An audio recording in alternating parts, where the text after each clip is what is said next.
Hello everyone, this is Mahanur Ali and welcome to my channel Learn with Ease. In this video, we are going to learn about the arterial supply of the mammary gland.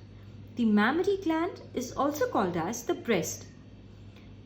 The mammary gland is supplied by the branches of the axillary artery, which include the superior thoracic artery, the acromiothoracic artery, more specifically the pectoral branch of the acromiothoracic artery.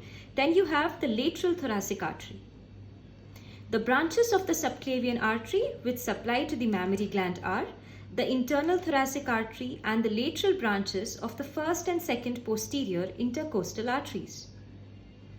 The lateral branches of the remaining posterior intercostal arteries also supply to the mammary gland. However, these remaining posterior intercostal arteries arise from the aorta, hence are known as the aortic intercostals. In place of this, if you write posterior intercostal arteries, it will also be sufficient.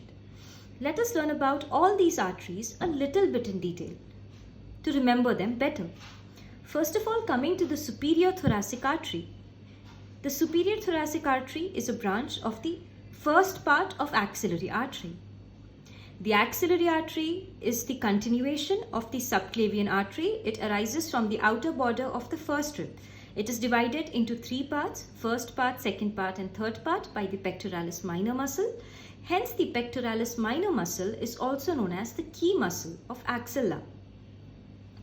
The first part of the axillary artery gives only one branch, which is the superior thoracic artery. The second part gives two branches, which are the acromiothoracic artery and the lateral thoracic artery. Both of these branches supply to the mammary gland.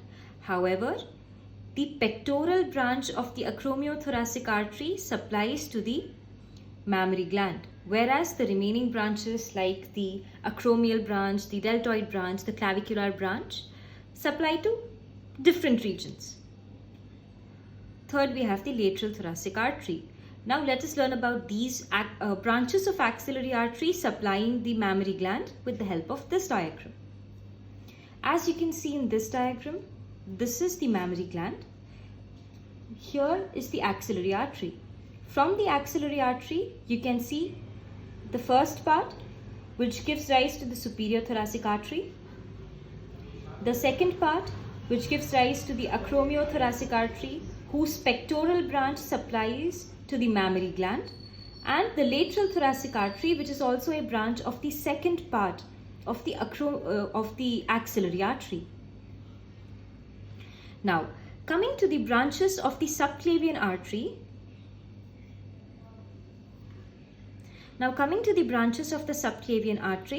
Which supply the mammary gland.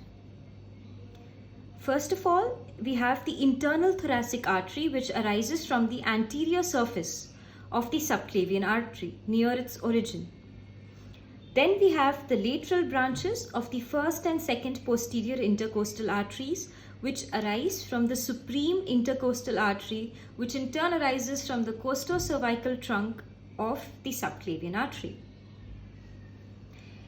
Now, the lateral branches of the remaining posterior intercostal arteries also supply the mammary gland. However, the remaining 9 posterior intercostal arteries arise from the descending thoracic aorta, hence are known as the aortic intercostals. In this diagram, the arteries which you see here depict the lateral branches of the posterior intercostal arteries, whereas the branches which you see here represent the perforating branches of the internal thoracic artery supplying the mammary gland. Thank you so much and have a very nice day.